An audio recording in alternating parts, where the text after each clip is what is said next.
السلام علیکم ناظرین، میں ہوں شہزاد دورانی اور آپ دیکھ رہے ہیں ڈیلی میدان۔ جیسا کہ آپ کے علم میں ہے کہ پشاور میں ڈنگی اور چکن گنیا ایک وبائی صورتحال اختیار کر چکا ہے۔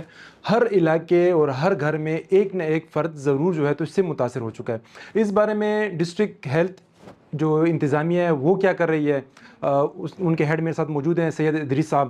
ان سے بات کرتے ہیں کہ انہوں نے ابھی تک کیا اقدامات اٹھائے ہیں اور اس کے پھیلاؤ کو روکنے کے لیے کون سی حکمت عملی مرتب کی گئی ہے۔ ڈینگی بہت زیادہ پھیل گیا ہے، چکن گنیا پھیل رہا ہے، تو اس کے سدبات کے لیے کیا کیا جا رہا ہے؟ پشاور میں بنسبت پچھلے سالوں کا جو ہے ڈینگی بہت کنٹرول ہے، اور اس طرح کیسز آ رہے ہیں، اس طرح نہیں ہے کہ نہیں ہے، اور ساتھ ساتھ چکن گنیا کے کیسز بھی رپورٹ ہو رہے ہیں۔ یہ ہے کہ ڈینگی کے لیے اور اس کے لیے ایکشن پلان بن جاتا ہے ہر سال کے آخر میں، اس لیے 2025 میں بھی اس کے ڈینگی ایکشن پلان بن چکا ہے، اور اس پہ عمل درآمد جو ہے وہ ہم کر رہے ہیں۔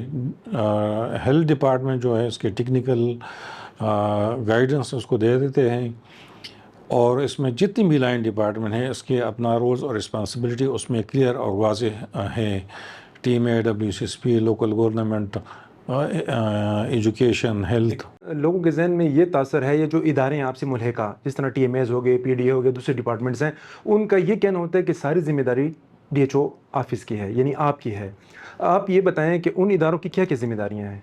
ہم نے ان کو جو ہے وہ تو ڈینگی ایکشن پلان میں بالکل واضح ہیں، ٹھیک ہے، کہ اس میں ٹیم اے کی کیا ذمہ داری ہیں، کیونکہ جب تک نالیاں صاف نہ ہو، پانی کڑا ہو وہاں پہ، اور تو وہاں سے تو پھیلے گا مچھر، ملیریا بھی پھیلے گا۔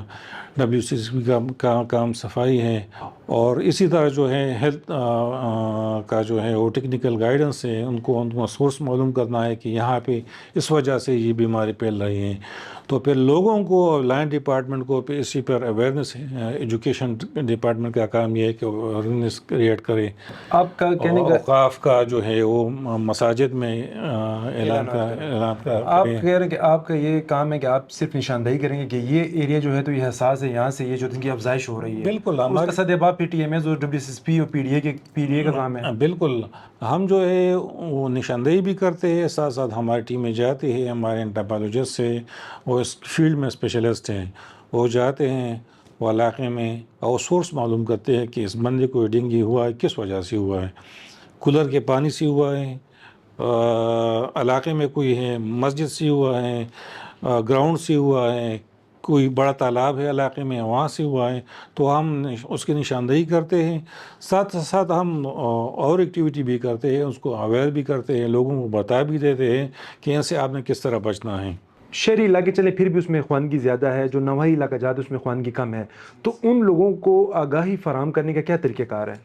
ان کے پاس گھروں میں باقاعدہ طور پر جو LHW ہے ہماری، CHW ہے ہماری، وہ جاتے ہیں، ان کو بتاتے ہیں کہ یہ دیکھو آپ کی کولر میں پانی کڑا ہے، اور اس میں جو ہے ڈینگی لاروا پایا جاتا ہے، تو اس کو اس طرح ڈسکس کرتے ہیں، اس میں یہ چیزیں ڈالتے ہیں، اس میں تھوڑا سا سرف ڈالے یا کوئی نمک ڈالے یا چیز ڈالے، آپ کا یہ پانی ہے، یہ چاٹی میں پانی پڑا ہوا ہے، یہ خالی ہے، اس کے اوپر کوئی ڈھکنا نہیں ہے، اس پہ آپ نے ڈھکنا رکھنا ہے، تاکہ اس میں اگر مچھر پیدا ہو جائے وہ باہر نہیں، آپ نے استعمال کے لیے پانی لینا ہے لیکن فوراً اس کو ڈام لینا ہے۔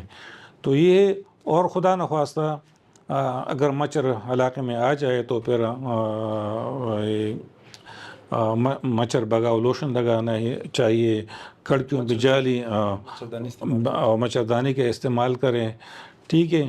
تو یہ چیزیں ساتھ ساتھ سے مچھر سے بچاؤ کی ہے۔ خدا نخواستہ اگر ڈینگی ہو جائے تو ڈینگی ہو سکتا ہے، اگر مچھر ہے اور ڈینگی ہے علاقے میں، تو اس میں یہ پاسبلٹی ہے کہ کسی بندے کو ہو جائے، تو اس میں خطرے کی یا ڈرنے کی کوئی وہ نہیں ہے، ٹھیک ہے۔ آپ نے اپنی نزدیک اسپتال کے ساتھ جائیں، سرکاری اسپتال میں آپ چلے جائیں، وہاں پہ ٹیسٹ بھی ہوگا، آپ کو بخار کے لیے دوائی ادویات بھی دے دیں گے، ٹھیک ہے، اور آپ کو پرہیز اور سب کچھ بتا دیں گے، کیونکہ اگر آپ پانی زیادہ لیتے ہیں، فلوڈ لیتے ہیں، تو آپ کی پلیٹلیٹس کم نہیں ہوں گی اور آپ ایک ہفتے کے اندر اندر انشاءاللہ ٹھیک ہو جائیں گے۔ جیسا کہ آپ نے کہا اب پانی یا فروٹ جو ہے لینا چاہیے، اس سے جو پلیٹلیٹس کم نہیں ہوں گے۔ اکثر جو ہے تو جو عطائی ڈاکٹر ہیں گلی محلے میں بیٹھے ہیں، ڈنگی پھیلتے ہیں، عام آدمی جو ہے تو اچھے ڈاکٹر کے پاس نہیں جا سکتا، اس کی فیس نہیں برداشت کر سکتا کہ محنت کش، وہ عام ڈاکٹروں کے پاس جاتا ہے تو وہ ان کو ڈرپس لگاتے ہیں، جبکہ ہم نے یہ سنا ہے کہ اس میں ڈرپ میں زیادہ نہیں لگنی چاہیے۔ اس بارے میں تو بتائیں کہ یہ صحیح ہے؟ بالکل، وہ تو اپنے لیے بھی ویسے بھی کہتے ہیں کہ یہ ڈنگی ہے، بس ڈنگی ہے، ان کا کام بن گیا، آپ کو 2000 3000 4000 روپے 5000 روپے پہ چارج کریں گے۔ ہسپتال میں تو ہے، ڈاکٹر بھی ہے، سب کچھ ہے، اگر آپ کو جس چیز کی بھی ضرورت، ڈرپ کی بھی ضرورت ہو تو وہ بھی لگا لیں گے، ایسا کوئی بات نہیں ہے۔ لیکن وہ اور ڈوز ہو جاتا ہے، وہ فلوڈ اس میں باڈی میں بہت زیادہ چلا جاتا ہے، وہ دن رات پر وہ ڈرپیں لگاتے ہیں، اس کے خیال میں یہی کہ یہ ڈرپ جو ہے وہ صرف علاج ہے، ایسا نہیں ہے۔ آپ اگر اپنے منہ سے پانی لے، صرف پانی لے، آپ جوسز لیں اور آپ کے بدن میں پانی کی کمی نہیں ہے تو آپ کی پلیٹلیٹس بالکل کم نہیں ہوگی، کیونکہ یہ ویسلز کی پرمیبلٹی جو ہے وہ زیادہ ہو جاتی ہے ڈنگی میں۔ اگر آپ کی فلوڈ پورا ہے تو آپ میں پرمیبلٹی پوری ہوگا اور آپ کے ڈیہائیڈریشن۔ ادریس صاحب، جیسا کہ آپ نے کہا کہ ڈرپ نہیں لگانی چاہیے، اس کا سدباب کس کی ذمہ داری ہے؟ کون اس کا ذمہ دار ہے جو یہ جو گلی کوچوں میں بیٹھے ہوئے ڈاکٹر ڈرپیں لگاتے ہیں، جیسے آپ نے کہا 2 3 ہزار 5 ہزار لیتے ہیں مختلف اس ڈرپ میں انجیکشن ڈال کے، اس کی روک تھام کون کرے گا؟ یہ تو سب سے پہلے جو بیمار ہو جاتا ہے اس کی ذمہ داری ہے کہ وہ سرکاری رجسٹرڈ ڈاکٹر کے پاس جائے، سرکاری اسپتال میں چلے جائیں، ٹھیک ہے۔ اور اس کے علاوہ جو ہے ضلعی انتظامیہ ہے، اس کی بھی ذمہ داری ہے، اس کے ہیلتھ کیئر کمیشن بنا ہوا ہے، اس کی بھی ذمہ داری ہے، تاکہ ان لوگوں پہ نظر رکھے جو اس طرح جو ہے مال پریکٹسز کرتے ہیں۔ اکثر ٹی ایم ایز یہ کہتے ہیں، جب ہم ان سے بات کیے جو ٹی ایم اوز ہیں مختلف، انہوں نے یہ کہا کہ ہیلتھ کیئر اس کی ڈی ایچ او آفس کی جانب سے ہمیں جو ہے تو میڈیسن نہیں ملتی اسپرے کے لیے، چونکہ ہمارے پاس تنخواہوں کے پیسے نہیں، ہمارے ملازمین ہر مہینے سڑکوں پہ احتجاج کرتے نظر آتے ہیں، تو ہم تو نہیں کر سکتے۔ ڈی سی صاحب کے یہ کہنا ہے کہ آپ کو یہ ڈی ایچ او آفس یہ ادویات فراہم کرے گا، تو ان کا گلہ کتنا حق بجانب ہے؟ اس طرح ہے کہ ٹیم ہے کہ یہ تو ہر رول رسپانسبلٹی ہے، اس کی ذمہ داری ہے کہ وہ جتنا کام کرے اس کے لیے وہ کر لے۔ اگر کسی کے پاس کسی وجہ سے، جس طرح آپ کہتے ہیں کہ ان کے لیے تنخواہیں نہیں ہے، تو ہم دے دیتے ہیں، ہم پی ڈی اے کو بھی دیتے ہیں، ہم ٹیم اے کو بھی دیتے ہیں، ہم میڈیسن بھی دیتے ہیں، کیونکہ ہم ڈی جی ہیلتھ آفس سے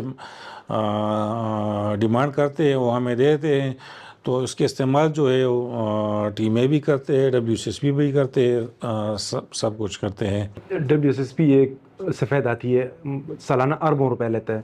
پی ڈی اے بھی ایک مالدار ادارہ ہے، مطلب اس کو تنخواہوں کا کوئی مسئلہ نہیں، اس کے پاس فنڈ بہت ہے۔ ٹی ایم ایس تو پھر بھی ٹھیک ہے، تو آیا پی ڈی اے اور یہ جو آپ کہہ رہے ہیں ڈبلیو ایس ایس پی، ان کو بھی آپ دے رہے ہیں؟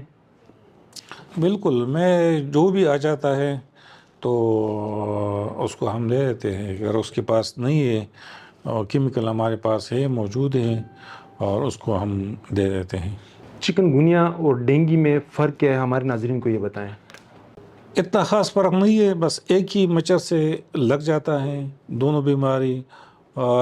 اس کی سیویرٹی ڈینگی میں تھوڑے سے زیادہ ہو جاتی ہے، اس کی کمپلیکیشن میں تھوڑی سی زیادہ ہے، اور جو چکن گونیا ہے اس میں بخار بھی ہوتا ہے، وہی تقریباً علامات ہوتے ہیں۔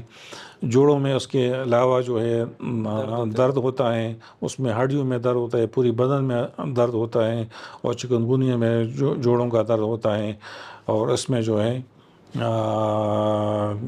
ساتھ ساتھ علامات ہوتے ہیں۔ نہیں، پلیٹلیٹ پہ اثر نہیں ہوتا، چکن گونیا میں پلیٹلیٹ پہ اثر نہیں ہوتا، وہ اتنا سیویئر نہیں ہے جتنا ڈینگی سیویئر ہے۔ مطلب ڈینگی میں جان جانے کے چانسز ہیں، لیکن چکن گونیا میں نہیں، وہ تکلیف ہے وقتی طور پہ ہوتی ہے، پھر ختم ہو جاتی ہے میڈیسن کے ساتھ۔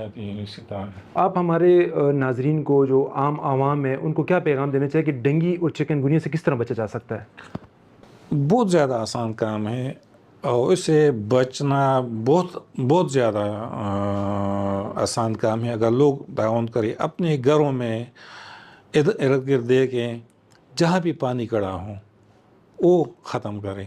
صاف پانی ہو، گندا پانی ہو، جو بھی پانی ہو، کیونکہ اس کے علاوہ ملیریا بھی ہو جاتا ہے، گندے پانی سے ملیریا بھی ہو سکتا ہے۔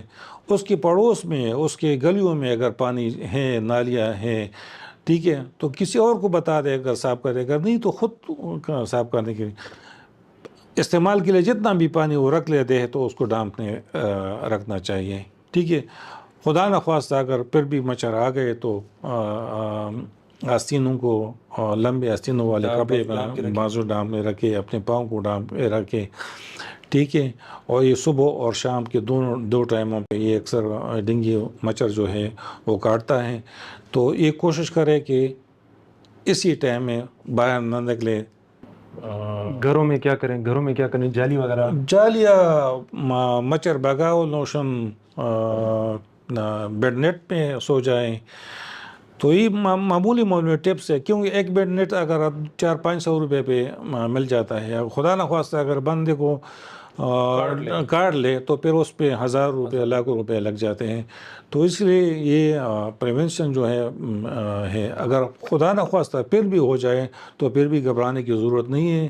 آپ کو ڈینگی ہو جائے تو کوئی آپ نے فلوڈ لینا ہے، اپنے خوراک لینا ہے، اگر آپ کو دل خراب ہو جاتا ہے، کوئی مسئلہ ہوتا ہے تو آپ نے نزدیک قریب مرکز صحت میں جا کے علاج لینا ہے۔ جی ناظرین، آپ نے سید ادریس صاحب کی باتیں سنی۔ ان کا یہ کہنا ہے کہ احتیاط کے ذریعے ڈینگی اور چکن گونیا سے بچا جا سکتا ہے۔ بالفرض اگر آپ متاثر ہو گئے ہیں تو اس میں گھبرانے کی ضرورت نہیں ہے۔ کسی عطائی کے پاس جانے کے بجائے آپ ایک مستند ڈاکٹر کے پاس جائیں اور اپنے ارد گرد صفائی کی صورتحال کو بہتر رکھیں۔ کیمرہ مین اسد علی کے ہمراہ شہزاد دورانی، ڈیلی میدان، پشاور۔